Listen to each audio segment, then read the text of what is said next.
Coming up at 4:30, more heavy rain could be on the way, but we'll hear from officials at the National Weather Service who say this system is not comparable to the 2022 flood. And we are less than 100 days to the election. An update on the race for the White House. And live pinpoint Doppler radar showing a little bit of rain and thunderstorm activity pushing through eastern Kentucky. I'm keeping an eye on another system, and we'll talk about that coming up in a few minutes. Mountain News, first at 4, continues. Good afternoon, I'm Steve Hensley. Scattered storms continue across the same region, some producing heavy rain. Our first alert weather day continues, and meteorologist Eric Dean joins us now with more on what to expect heading into the evening hours. Eric. All right, good afternoon, Steve. Good afternoon, everybody. That's right, we do have that first alert weather day in effect for tonight going into Tuesday. As the line of showers and thunderstorms will push through, some places could see some localized flooding. Here's latest with live pinpoint Doppler radar at this hour right now, and you're noticing over towards portions of Lee County in Virginia, seeing some heavy rain and thunderstorms pushing through. Matter of fact, we'll pinpoint this location here in Lee County.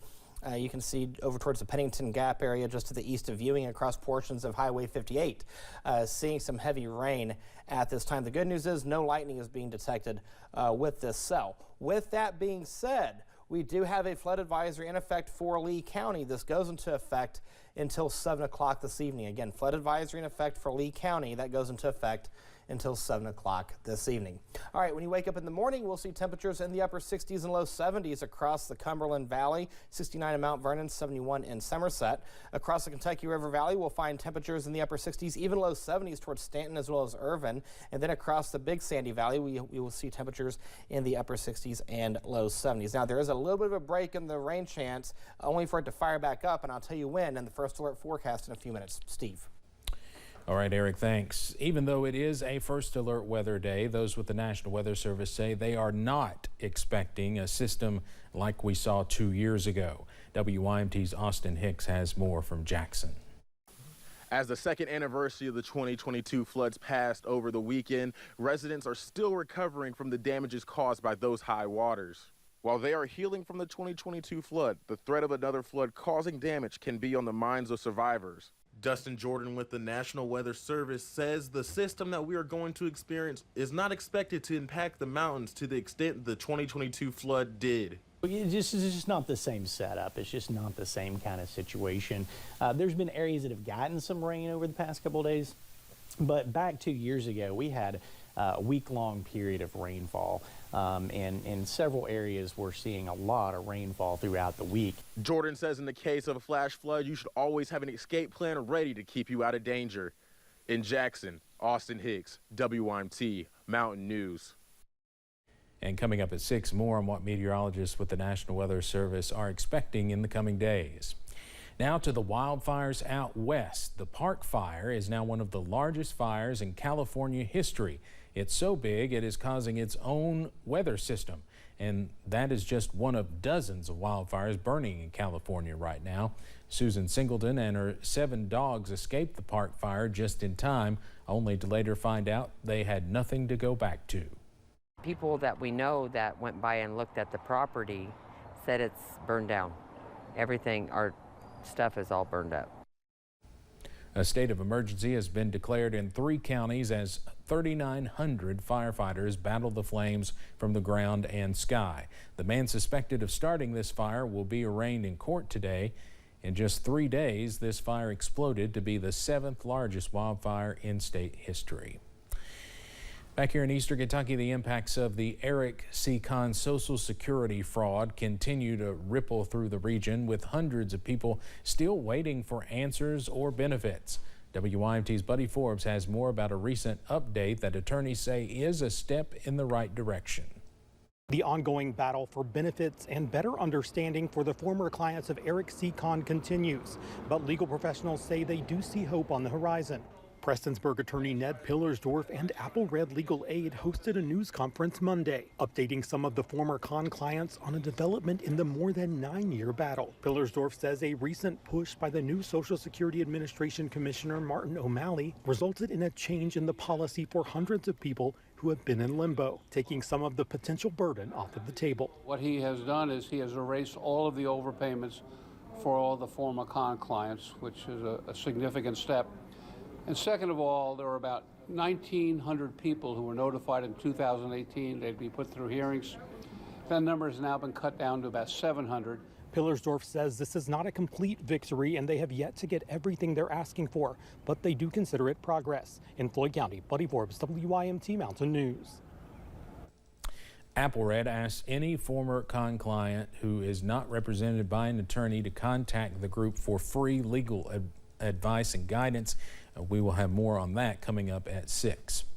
Election Day is now just 99 days away. Vice President Kamala Harris's campaign says it raised a record $200 million in the week after President Biden stepped aside from the race. Former President Donald Trump is now sharpening his attacks against the presumptive Democratic nominee. CBS's Nicole Sganga reports from Washington. With just about 3 months to Election Day, both Vice President Kamala Harris and former President Donald Trump hit the campaign trail over the weekend. We are going to win. You're going to be crushed if you don't elect me.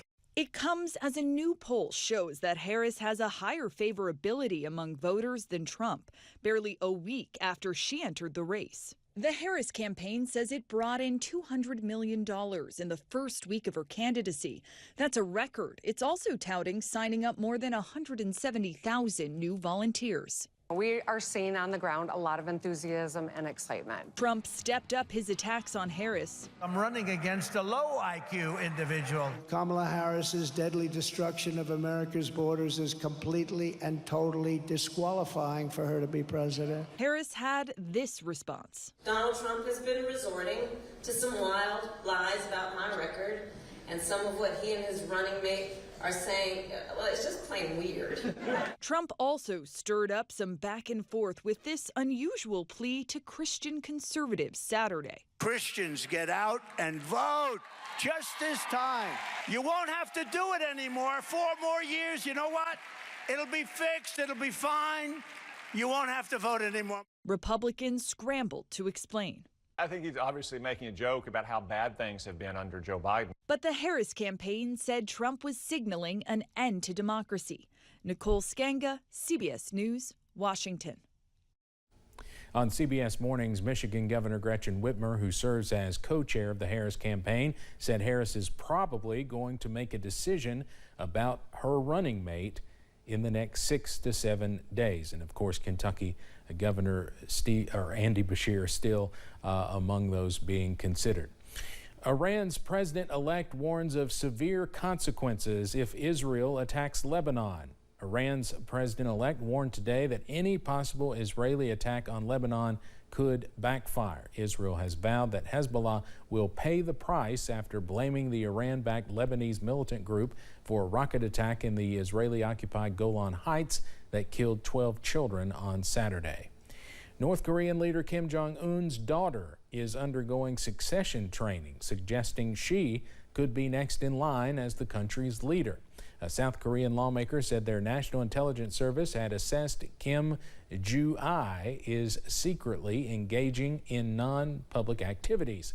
Kim Ju-ai is believed to be 10 to 12 years old and the second child of the North Korean leader.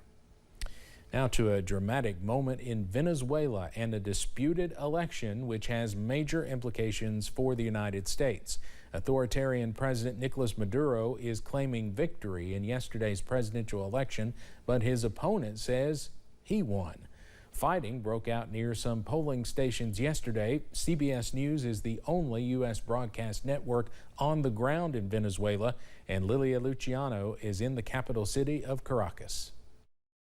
La transmisión de los resultados. The National Electoral Council, run by Maduro loyalists, have declared him the winner of the presidential election for his third term. Soy Nicolás Maduro Moro, presidente reelecto de la República Bolivariana de Venezuela. Just after midnight, election officials announced Maduro received 51% of the vote, but multiple governments are questioning the results. We have serious concerns that the result announced does not reflect the will or the votes of the Venezuelan people.